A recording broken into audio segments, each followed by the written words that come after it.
Hello, welcome to the Mindful Brush workshop.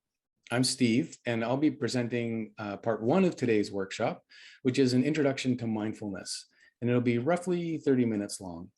So by the end, you'll understand what mindful practice is, and you'll know how to begin on your own if you'd like to, and you'll have experienced a brief mindfulness exercise. So Kisyuu sensei, can you tell us about part two? Hi, I'm Kisyuu. I'll be presenting part two of today's workshop, an introduction to Japanese calligraphy that will also take about 30 minutes. By the end, you will understand the basic tools of calligraphy, how to get started on your own, and you have experienced a brief hands-on Japanese calligraphy exercise. All right, so if everyone's ready, let's get started.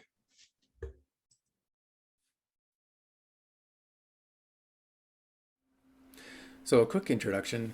I am founder and executive director of Tasai, a Vancouver-based artist collective, and we are creatives for the common good. And Tasai is how Kisyuu sensei and I know each other. I am also co-founder and chief creative officer of Secret Agenda, and we're a company that help artists define success for themselves and then gain the skills they need to design a life around that success. And then lastly, I am an artist, and my work arises from space being held for intuitive discovery. So my paintings are dependent on an open awareness to a moment in time. So you might have noticed that there's art in most of what I do, a common theme. So for me, mindful practice is really about caring for my creative self. So to get started, I'm going to explain the idea of open awareness. That's what I'm going to talk about for a little bit. Now, it's important to understand that open awareness, or being able to consistently enter a state of open awareness, is kind of like wanting to be able to run a marathon. So this is a long-term goal that we're talking about here today. So if you did want to run a marathon, what you would do is learn about daily training exercises. And then it would be up to you to do those daily practices consistently over a period of time, and then eventually you would be able to run a marathon. So in the same way, today we're learning about the daily practices to which we might train our minds to gain a capacity for open awareness. And so it'll be up to you, if this is something you want to pursue, to then do those training practices consistently over a period of time, and then you'll arrive at this long-term goal of open awareness. So is open awareness worth doing this daily practice for? Well, ultimately that's something for you to decide, just like whether you want to run a marathon or not. But here's some motivation for you. So mindful practice has been shown to reduce stress and anxiety, and also to increase focus and overall health. So there's been lots of studies done to demonstrate the benefits of daily mindful practice. But one that we're going to focus on here today that might be of interest to everyone is mindful practice gives you an increased capacity to respond to a situation rather than react to a situation. So what do I mean by that? Well, simply when you react to a situation, you do things that you don't necessarily want to do. But when you respond to a situation, you're responding creatively, appropriately, in the moment, by doing things that you do want to do. So to get a sense of this, I'd like to do a little imagination exercise. I'll call it the reaction scenario. And so a scenario, bring to mind a scenario where you regularly find yourself reacting to a situation in ways that you'd rather not, rather than responding to a situation in ways that you would like to. So for me, that scenario is usually around driving. So I was a commercial driver for 20 years, and that context became a bit toxic for me. And so I often found myself in situations where I was reacting in ways I'd rather not, rather than responding to a situation in ways I wanted to. And so I'm still kind of detoxifying from that. So for me, driving is often the situation I find myself in where I am reacting rather than responding. So just bring this scenario to mind, and I'd like you to think about who is there, what's going on, where are you, what are the sights and sounds and smells. Really try to capture what it feels like to be in that place. And then to think about how you feel in this scenario. How does your body feel? Where are your hands? What are they doing? How are your shoulders? Are your shoulders up around your neck? Are they relaxed? What are your shoulders doing? Or in your gut, how are you feeling in your gut in this scenario? So I'd like to just get a good, clear picture of this reaction scenario. And then what I'd like you to do is take a snapshot. So you're basically going to take a picture. So 3, 2, 1, take a picture.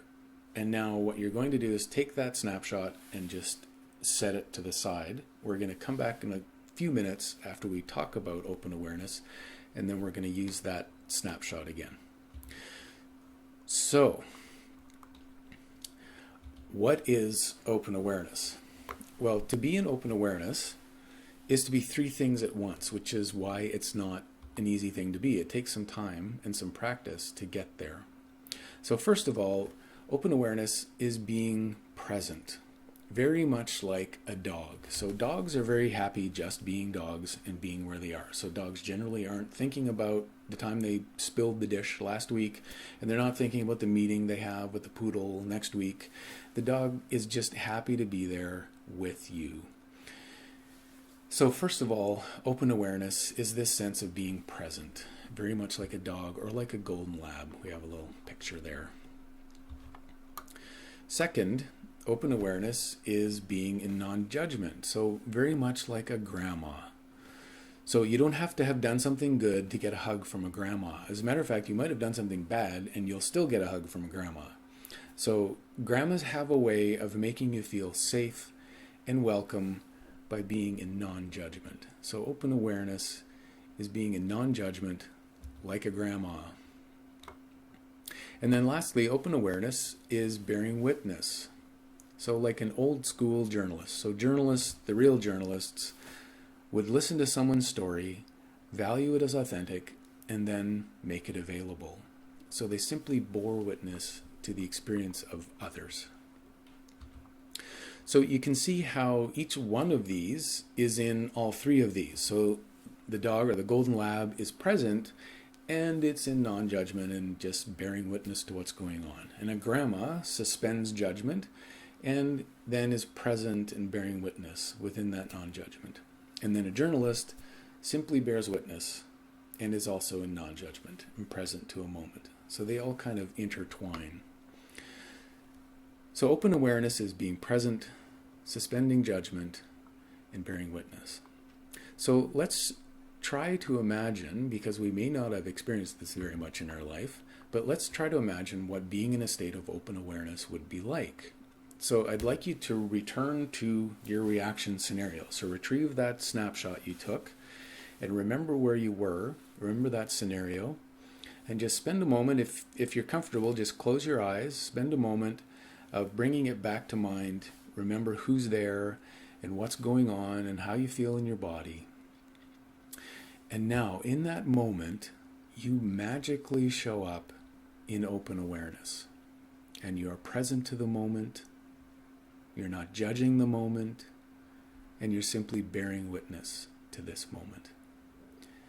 And how does that change things? What becomes available to you? What is now possible that wasn't before?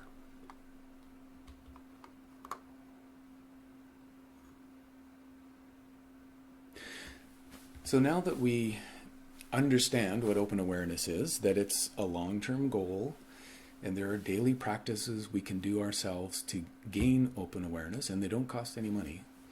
And one of the benefits of open awareness is an increased capacity to respond to a situation rather than react to a situation. And we know that it's a capacity for 3 things at once: being present, being in non-judgment, and bearing witness. And then lastly, we hopefully got a little taste of what it might be like to show up in an actual situation in our lives where we're able to respond rather than react. So now let's move on to actually experiencing what a mindful exercise might be like that would eventually get you to a place of being able to be in open awareness.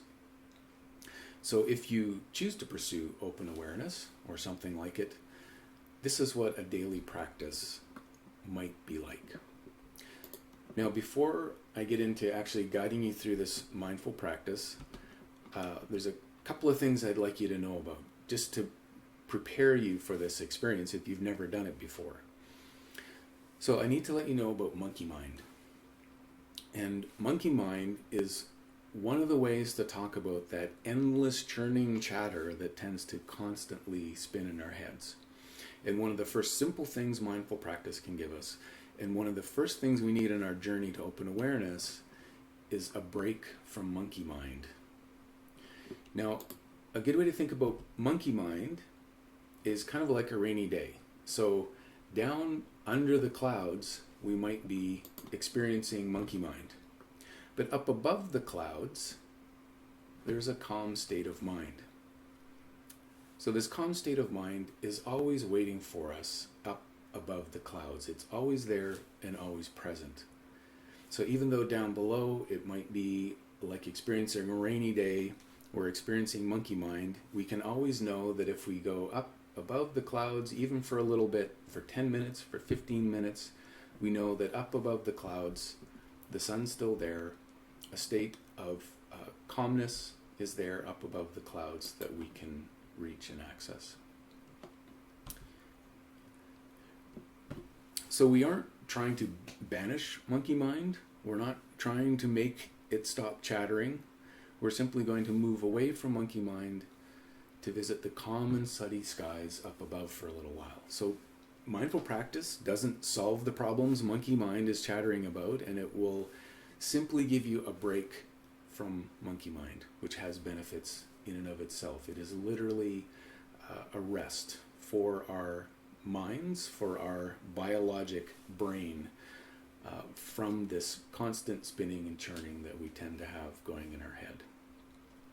So it's good to remember that mindful practice is never coercive or harsh. And mindful practice is really about learning how to be gentle and patient with ourselves. And so we'll see our tendency when we do mindful practice is to get impatient with ourselves for not doing mindful practice properly. So it's one of the things that we learn to deal with this thought process as we go into mindful practice. So as we do this exercise, if you feel yourself getting frustrated, just try to set that aside. A really great image is of a little stream or a river in front of you. If you feel yourself getting frustrated, take that feeling in your hands and just place it into the little river in front of you and let it float away. Or if thoughts start coming to mind that you would rather not be there, again, don't get upset at yourself, don't get angry, don't get frustrated. In as much as possible, just take that thought in your hands, place it in the river in front of you. And if you start getting frustrated about the fact that you're frustrated, same thing. Just simply take those thoughts in your hand, bring your attention to it as gently as you can, place that in the little stream in front of you, and then return to your breathing. So we're going to find that in mindful practice, breath is the thing that we return to. Our breath is always present with us. It's always there. And so when that is a point of focus, we always have something that we can gently, mindfully return to. So let's begin an actual mindful practice. And this is going to be a very, very simple exercise. So you'll need to get seated, comfortably seated. Try to sit with your back straight. And one thing that helps, maybe just imagine a string coming out of the top of your head and imagine that string pulling up and pulling up. And then you just gently let it go and settle back down so you're comfortable. And you can rest your hands on your thighs, have your feet out in front of you, flat on the ground. So feel that firmness under your feet. And feel the firmness of the seat under your sit bones, as our yoga friends often call it. So we're just resting in a neutral position as comfortably as possible, and yet still alert and aware. And when you're comfortable, as you just breathe naturally, you can close your eyes and bring your attention to the breath going in and out. And we're going to start with a square breathing exercise. So imagine a square in front of you, and we're going to breathe into a count of 4 up one side of the square, and then we're going to hold that for a count of 4 as we go across the top of the square, and then let our breath out for a count of 4 as we come down the side of the square, and then rest in natural breath for a count of 4. And we're going to do that again. Breath in for 4.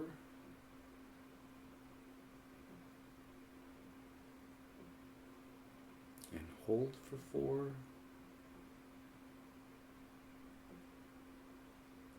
And out.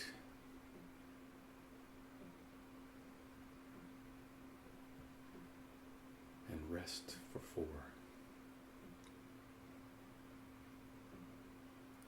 And one more time, in for 4.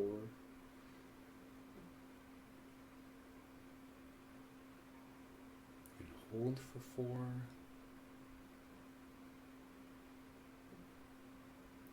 And out for 4.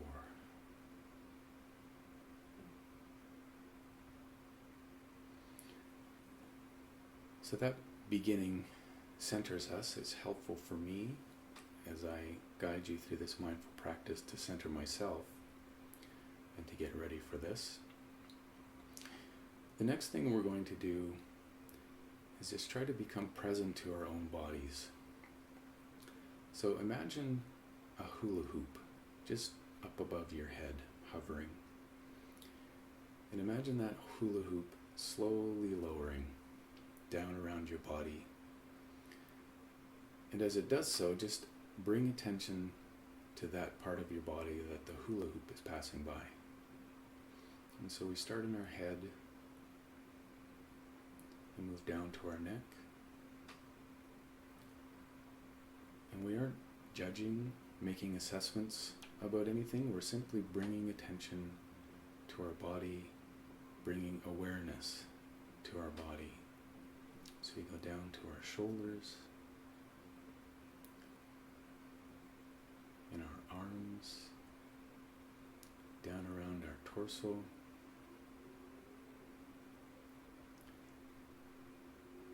and then your hips, and again feel the solidity of the seat underneath you, feel your body grounded. So move down to your thighs, past your knees. Again, just bringing attention to these parts of our body, becoming aware of our own embodiedness. Down the lower part of our legs, down to our feet, and again just feel the solidity of the earth under your feet. And we'll rest here just for a moment and bring attention to our breathing. And as you breathe in, try to experience the breath coming in like it's the first breath you've ever taken. And feel it in your body, and then exhale.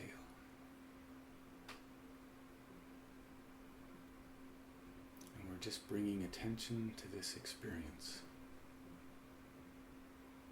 Calmly breathing.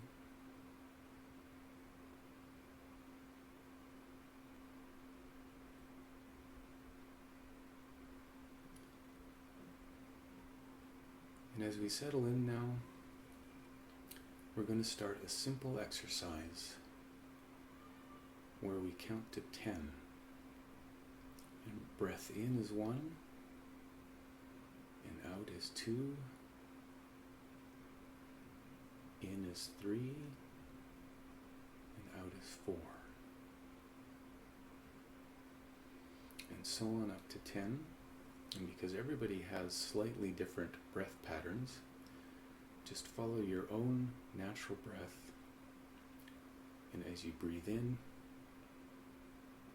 is 1, out is 2, up to 10. And when you get to 10, come back to 1 again. And we're just going to rest in this place, counting breath, calming our minds. And if monkey mind starts wanting attention, again, we'll just take those thoughts, gently gather them up, place them in the stream in front of you, and just let them float away.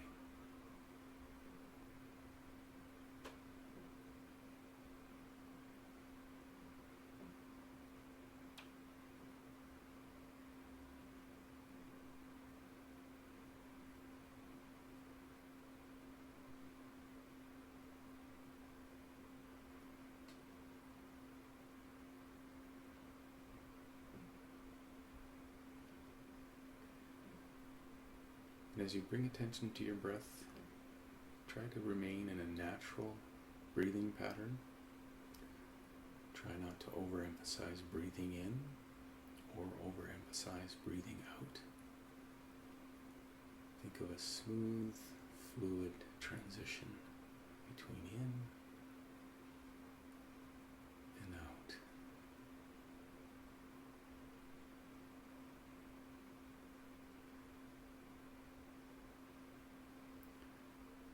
And we'll rest here for a while, just counting our breath.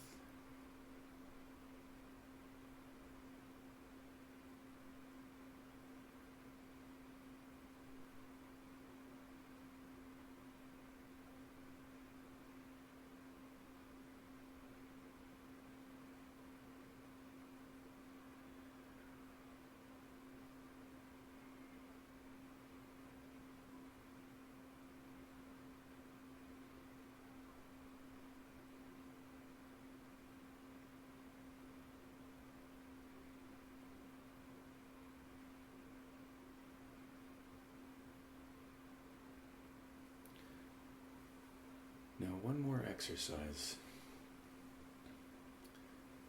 So we'll feel, I hope we'll feel the benefits of getting ourselves to this place of attention on our breath, of being in our bodies. And we're going to do a very simple relaxation exercise.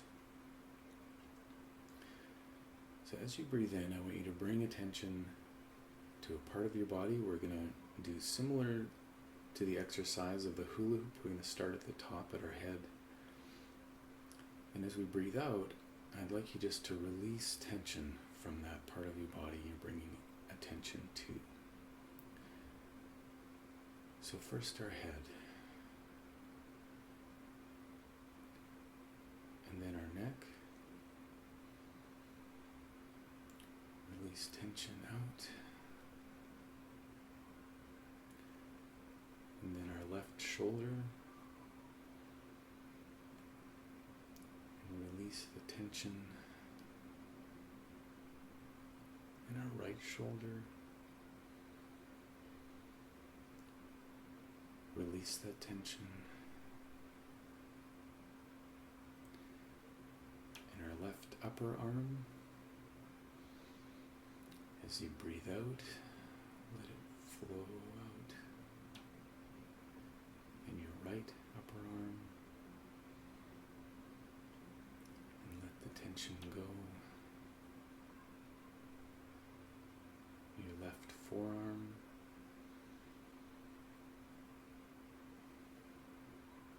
release the tension, and then our right forearm,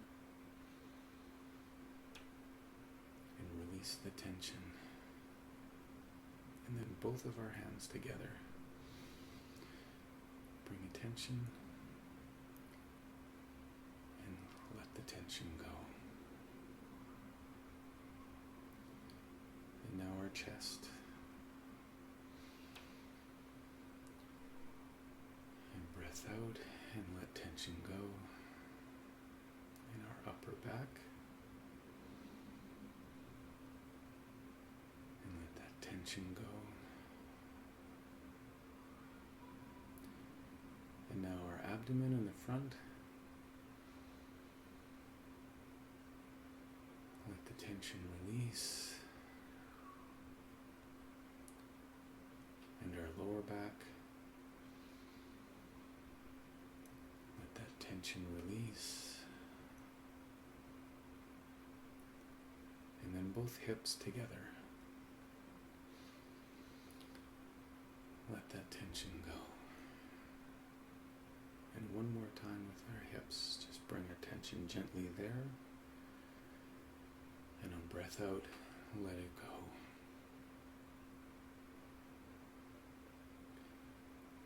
And our left upper leg, let the tension go. Right upper leg, release the tension. And then our left lower leg, release the tension. And right lower leg.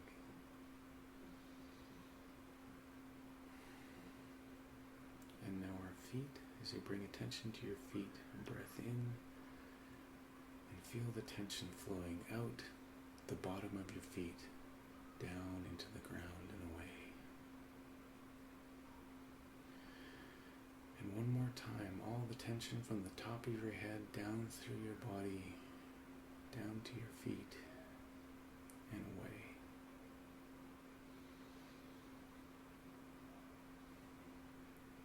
And one last time, from the top of your head, feel the tension flow down through your body, down to your feet and away.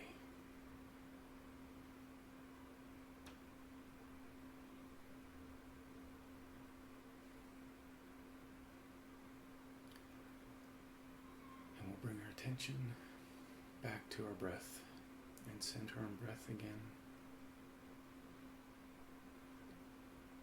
Bring awareness to the breath in and out. In calmness, feel the relaxed state we're in. And as you're ready, just wiggle your fingers, wiggle your toes, come back present to your body, to the world outside. And when you're ready, you can open your eyes. So how was that experience? We would really like to hear from you. If you'd like to put some comments down below and let us know how that went for you. Now we're going to transition to the second part of our workshop, and we're maybe all feeling rather calm and relaxed, and so just to make sure we're wide awake when we begin the next section with Kisyuu sensei, I'd like to transition to the second part by briefly introducing the mindful circle. And this is a concept developed in partnership with mindset coach Akshay Kapoor. So the way to think of the mindful circle is a small little circle. So usually this is kind of when we react to things around us. There's something, some stimulus, something that triggers us that we react to. And if you imagine a small little circle, there's almost no pause as you go around this little circle, and then all of a sudden we're reacting without knowing that we are, having thought about what it is we want to do in this moment. Now, in contrast to that, imagine a larger circle. and something triggers us, and it takes longer to get around that circle. There's more of a pause, and then in that pause, we can respond. A response emerges. I'd like to read this quote by Viktor Frankl, who is a psychologist and a Holocaust survivor. So this comes from hard-won life experience. And Viktor Frankl says this: so between stimulus and response, there is a pause. In the pause lies our power to choose our response. And in the response lies our growth and our freedom. Let me read that again. Between stimulus and response, there is a pause. And in the pause lies our power to choose our response. And in the response lies our growth and our freedom. So we can think about open awareness as being in the center of this mindful circle. And as we gain a capacity for open awareness, it expands the circle, it expands the pause, and there's a greater chance of, in that pause, in that pregnant pause, of us responding to a situation rather than simply reacting to a situation. So this drawing behind me, it's a little weird drawing the dog and the grandma and the journalist every single time. So to remind me of this, of open awareness in the center of the mindful circle, I like to put this character, which in Japanese is mu, and translated literally as nothingness or nothing. But on its own like this, it speaks to a sort of nuanced and difficult to communicate concept that shows up in a lot of Eastern traditions and in meditation traditions. So in Chinese, you may have heard of the idea of wu wei, or trying not to try, or in the Christian tradition of kenosis, of a self-emptying.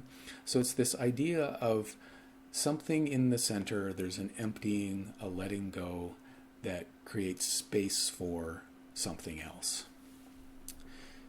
So within the mindful circle, open awareness is this significant nothingness that creates room for a pause. And then in the pause is our power to choose a response, and in the response lies our growth and freedom. So I commissioned Kisyuu sensei to create this image, which is mu, representative of open awareness, in the center of what is an enso circle that represents the mindful circle. And that brings us to the connecting point with the second half of our workshop. So mindful circle is just our recent attempt to put some language around thinking about what's going on. But the mindful circle came from a discussion about the enso. And you may have seen an image similar to this in Japanese restaurants or in a number of places. People often use it as a logo.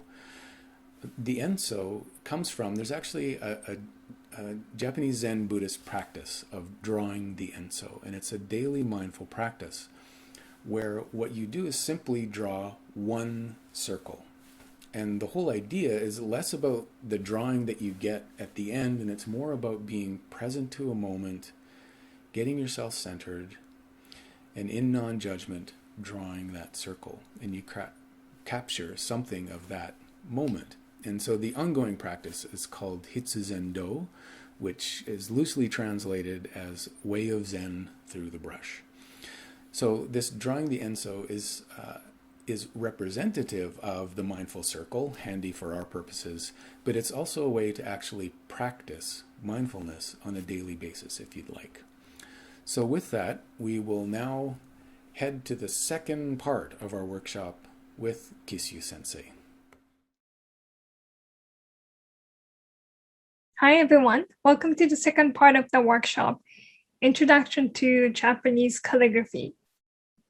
Again, my name is Kisyuu. I'm a Japanese calligrapher. I've been doing Japanese calligraphy over 25 years now. And I create Japanese calligraphy art, teach and also do live performances. Let me show you some pictures so that you have better understanding of what I do. Okay, so this first picture is me doing a live performance at the Powell Street Festival a couple of years ago.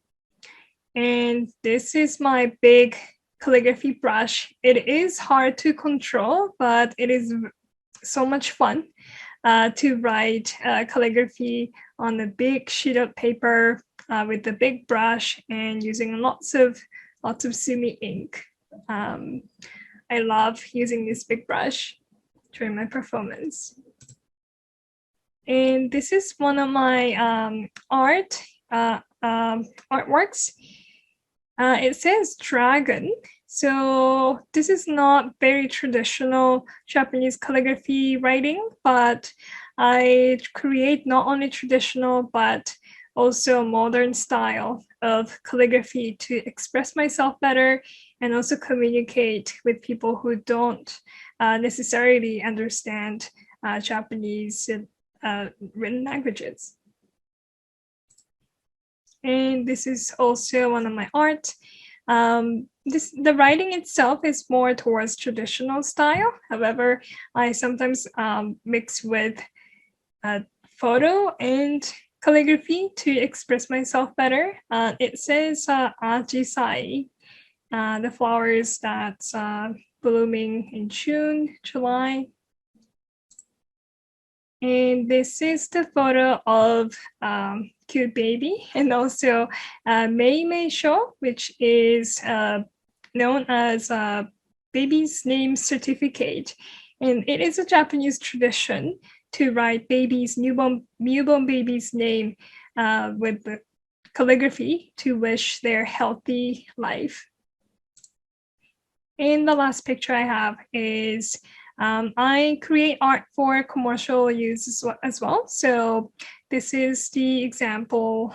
Like one of them, I worked with the Marutama ramen shop in Richmond, and yeah, I was very honored to write my calligraphy on their brand new shop on the white wall. All right. Okay, so I hope you have a better understanding of what I do and also what kind of calligraphy art I create. Okay, so now I would like to switch my camera to my hand camera, and I would like to introduce some of the basic Japanese calligraphy tools. So here you see brush. We call it fude in Japanese. And then you have this stick type of sumi-ink. And then this is also sumi-ink, but this is a liquid type of sumi-ink. And then here is suzuri, which is ink stone case. So this is made out of stone. And there are lots of different kinds of ink stone cases. So this is probably the most common shape for suzuri inkstone case. And also it could look like this. So this one has a little cute what are they? These are dragon shapes and patterns on the stone. And the one I have here is not black, but the red stone. Okay, and also this is calligraphy paper. We call it hanshi paper. And then this is bunchin. It is a paperweight. And here you see this black felt mat, and it is quite important to have this felt mat underneath this calligraphy paper because you will add quite a bit of pressure with your brush when you're writing on this paper, and then the paper is really, really thin. So it might move around. So you want to put this bunching and also have this felt mat underneath. You could use newspaper or plastic sheet, but they don't absorb the liquid quite well. So you might want to use the felt mat instead. Okay, so these are the basic Japanese calligraphy tools that you would need in order to start Japanese calligraphy. Okay, so let me talk a little bit about brushes. So this is a brush. These are the brushes that I prepared today. And there are lots of different kinds of calligraphy brushes in different sizes. So this is the most common size of the brush you would use when you're practicing. And this is called chufude. So it means a middle-sized brush. And then these are a small brush. We call it kofude. So these would be useful when you write your name on your calligraphy artwork. And this is the fude that's made out of horse hair. So that's why it's a horse or goat hair. This is white fur. And actually this one is the hair of squirrels. So that's why a little bit darker compared to this, the mix of horse and goat hair. And this one is made out of bamboo. So usually only this part that you hold is made out of bamboo, but in this case, this brush is made out of like bamboo from here to here. Can you see? Yeah. And the last brush I have here, this is so much bigger compared to this regular sized brush. Yeah, so when you want to express yourself on the bigger sheet of paper, this would be a perfect size of the brush. And a lot of brushes hair is animals' hair. Sometimes the brushes that are made out of, bamboo or other materials, but the most common material for brush hair is animals' hair or fur. And don't worry, we shave their hair, we don't take their lives. Okay, and also I would like to talk about sumi-ink. I'm going to take these away. Okay, so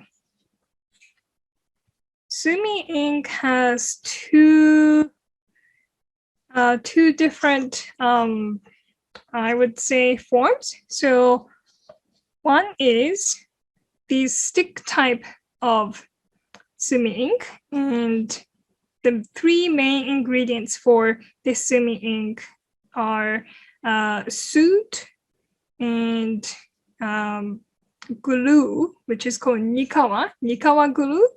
That's made out of animal skin or fish bones. They boil those for a long time to make it sticky. Then we add, people add perfume to make the sumi smell better. And so these sumi sticks are made by handmade, and they come in these type of boxes. So I prefer to have sumi-ink, a sumi-stick ink into this type of wooden box because sumi is alive. So when they're kept in the box, they can breathe.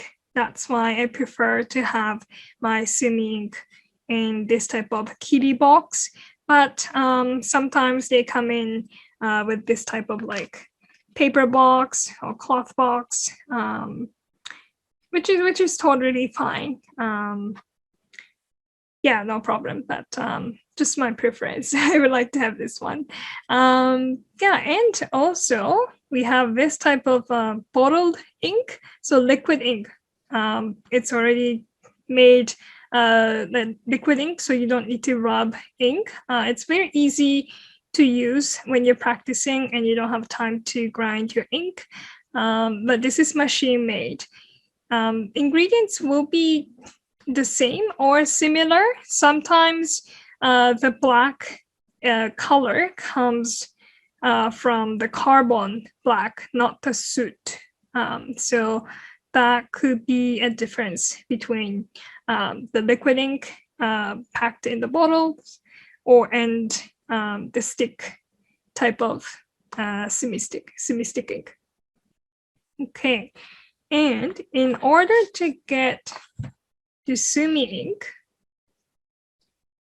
how do you make sumi-ink? So when you want to start calligraphy, I mean, you could use the bottled ink, then you don't have to make, but this is a big difference between, let's say, oil paint, watercolor paint, acrylic paint. Yeah, in calligraphy, you have to make your own sumi from this stick. And how you do that? So this is a stone ink case, and you add a little bit of water in this the suzuri, the inkstone case, and then you rub this sumi stick here.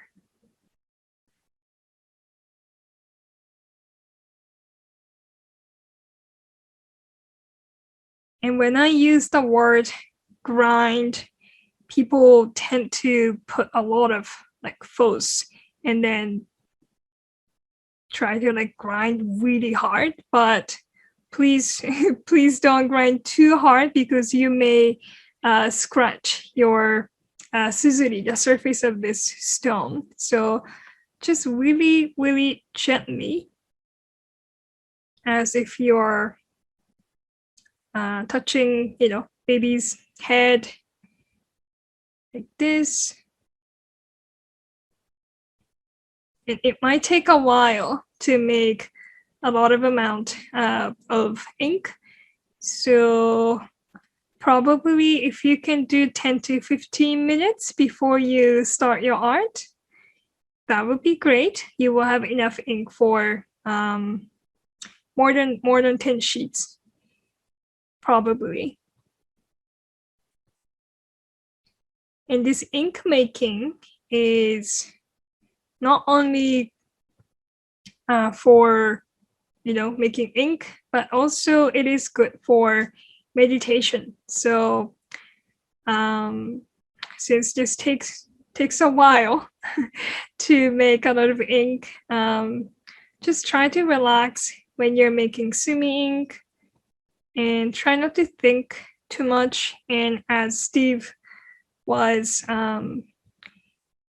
explaining and introducing you to the mindfulness practice, this is very helpful, and I do recommend you to do this before you work on your calligraphy art.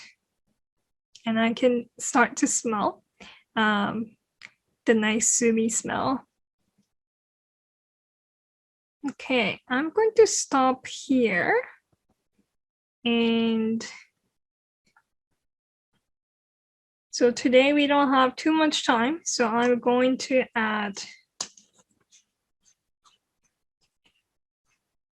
this bottled ink. Usually you don't want to mix those two together, but just because today we don't have enough time, I will mix them and use this.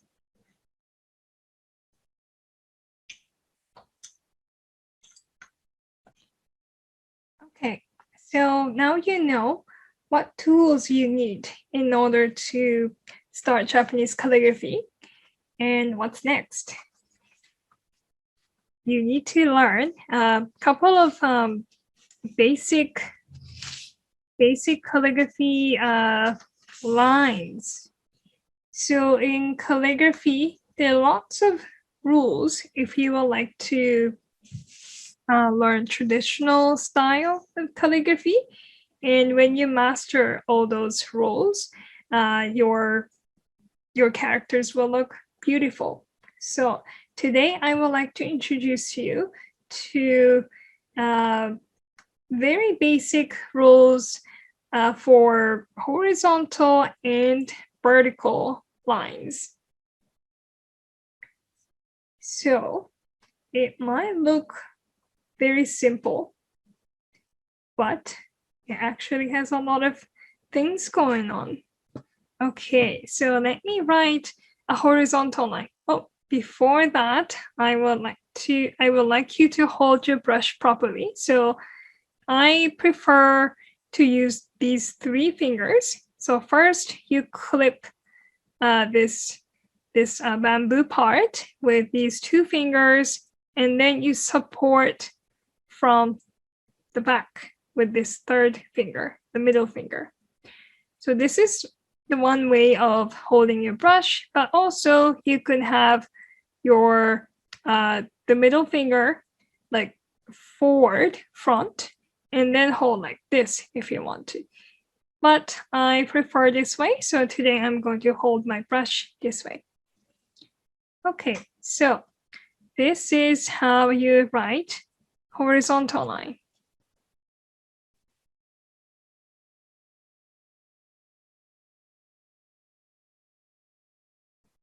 Do you see this part? And this part has a little triangle. Okay, let me show you again.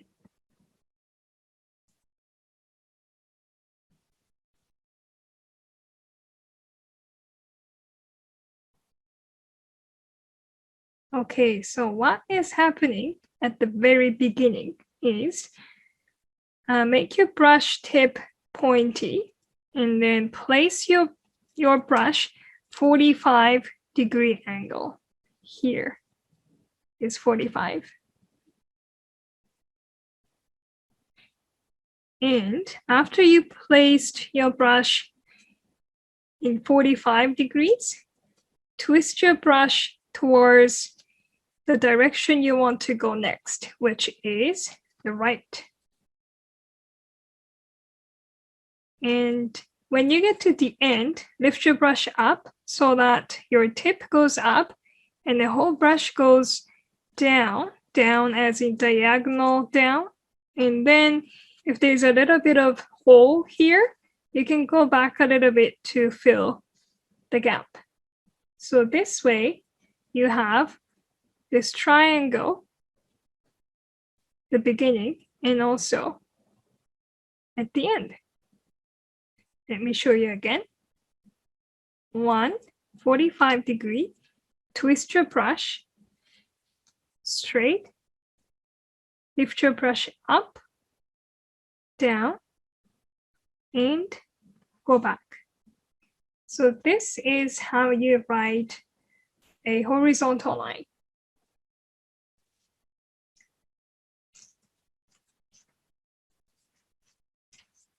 And next,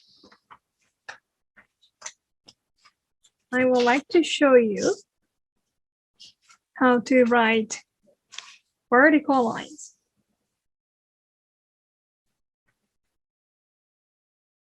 Make sure you're holding your brush properly.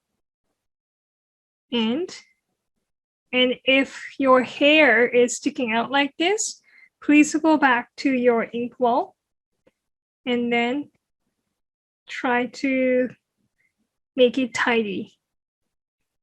All right, so this is how you write vertical line.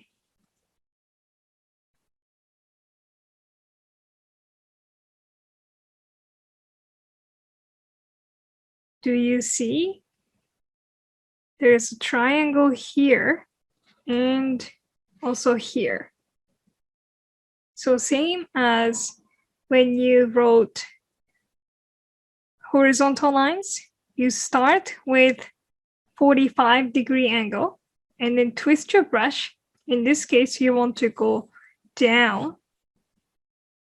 So you face, your brush is facing down, and then lift your brush a little bit up, and the tip goes to the left, and then the whole brush goes down, and then there is a little hole there. So you want to go up to fill the gap.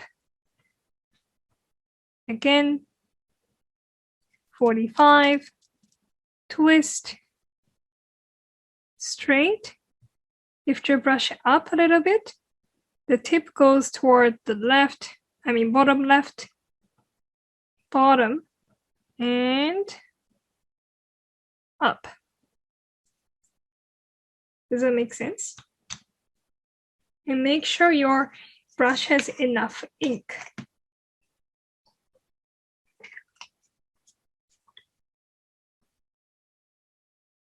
Okay, so there are lots of different kinds of vertical lines, but today I would like to show you one more.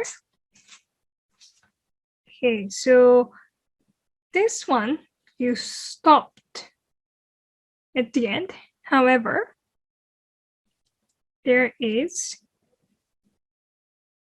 this kind of vertical line, which has a little bit of like jump or wing or whatever you want to say. Again, 45, twist, go down, and then now you want to go towards bottom left, and then scoop to make this triangle. Let me do it again. 45, twist, straight down, and go towards bottom left, and then scoop. Does it make sense? Okay, so let's review all those 3 lines that we practiced just now. Oh, by the way, I forgot to mention this at the beginning. So this calligraphy paper has 2 sides. One is smooth, and then the other one is a little rough. Basically, you want to use this smooth side. However, if you would like to get a little bit more dry brush feature, you could use the opposite side, the back side of the paper as well. But if you're submitting your art to competition or the exams, yeah, please use the right side, which is the smooth side. Okay, so here is horizontal line that we practiced. I'm gonna do it again. 45, twist, straight, lift your brush up, down, and go back. 45, twist, straight, lift your brush up, go down, and go back. And vertical line, 45, twist, straight, lift your brush up, left, bottom, and up. Again, 45, twist, straight down, go to the left, bottom, and up. And there's this little special vertical line with a little tick. And before you jump, make sure your brush goes towards bottom left, and then scoop. So I hope you can remember all these three very basic lines for kaisho, which is a block style of Japanese calligraphy writing. In calligraphy, there are 5 different styles of writing, and each style has different rules. So if you would like to master all these, the 8 different styles, you may have to learn 5 styles, the 8 rules, 8 strokes times 5 kinds. So about 40 rules. That sounds a lot. Okay, now I would like you to try writing a kanji character with those 3 lines that you just practiced. So if you are able to write those 3 lines properly, that means you can write this kanji. Okay. So the kanji that I would like you to write is this.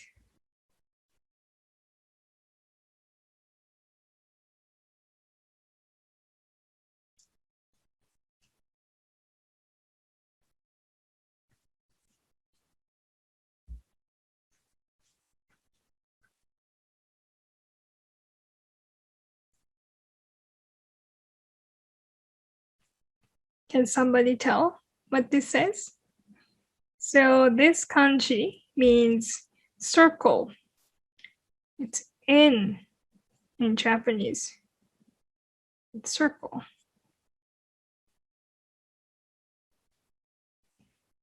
Just because we will be writing enso circle at the end of this workshop, so I thought this would be a perfect kanji to practice. And look, this kanji has all these lines that you practiced.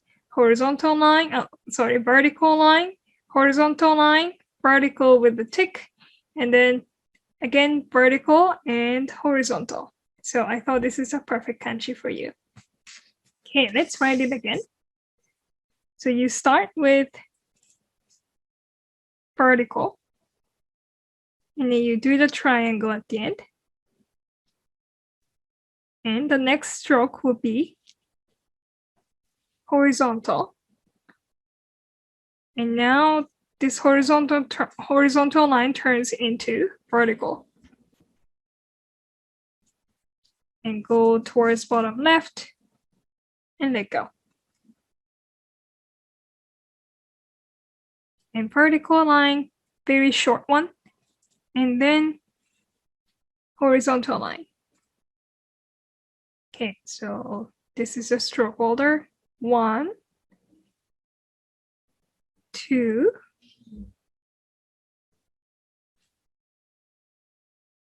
3, and 4. So this is the traditional style of Japanese calligraphy. But what if your friend doesn't know how to read Japanese and Chinese character? How would you tell your friend this kanji means circle? Then a little bit of modern style of technique you may be able to use.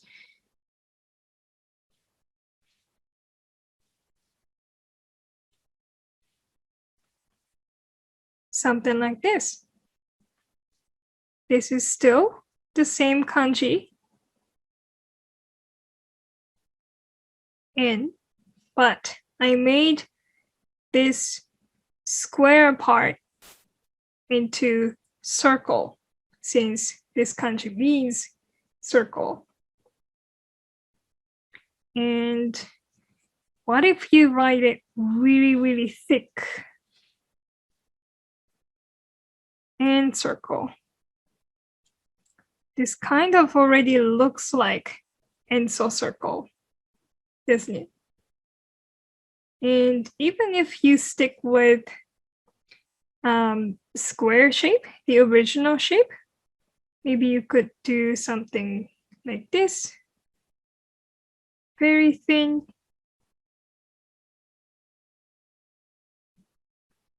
And also very thick.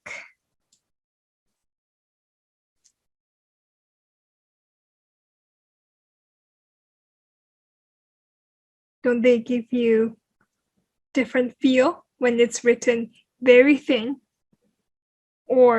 and very thick?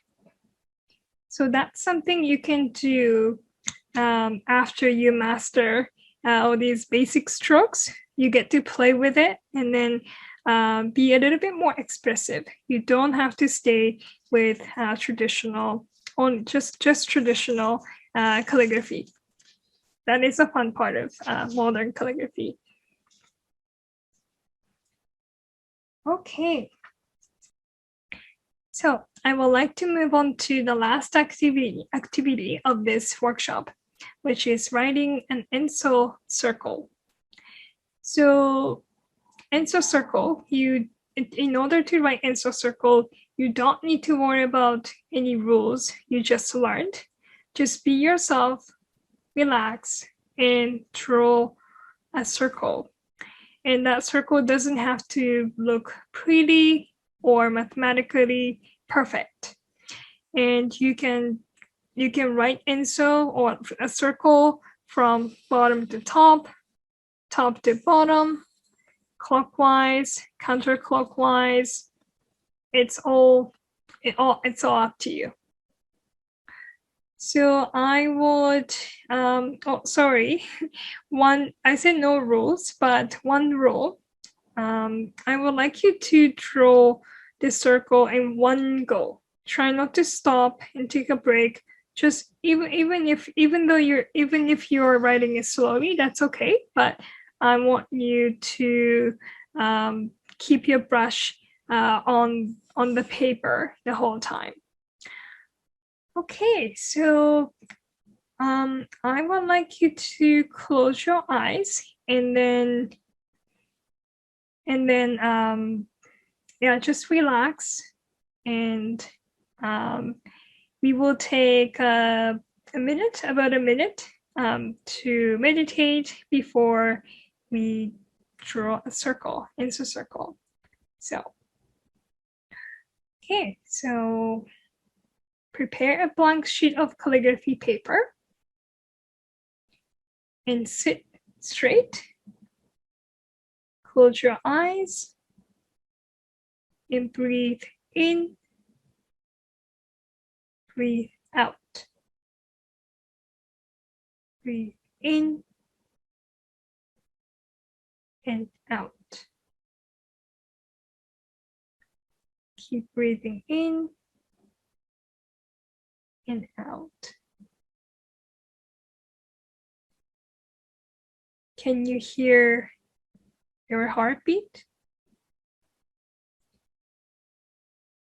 Do you feel the peace inside of you?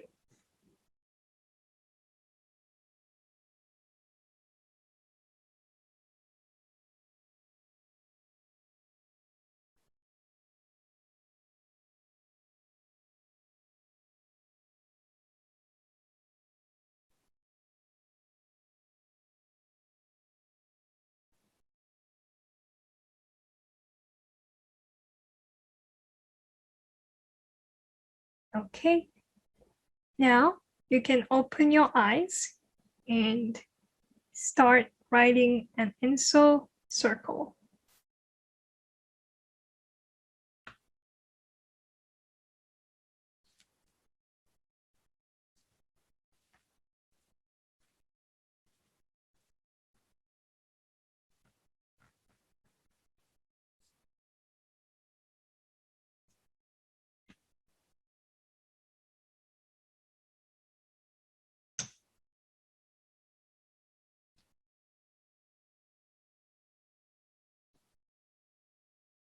So this is my enso circle. What kind of enso did you create? Thank you so much for your participation. We hope you enjoyed your experience. So if you'd like to get in touch with either of us, Kisyuu Sensei can be reached at www.kisyuu-calligraphy.com. And I can be reached at www.secretagenda.art. And if you'd like to get a hold of both of us or our collective in Vancouver, you can head to www.tasai.ca. Thanks again, everybody.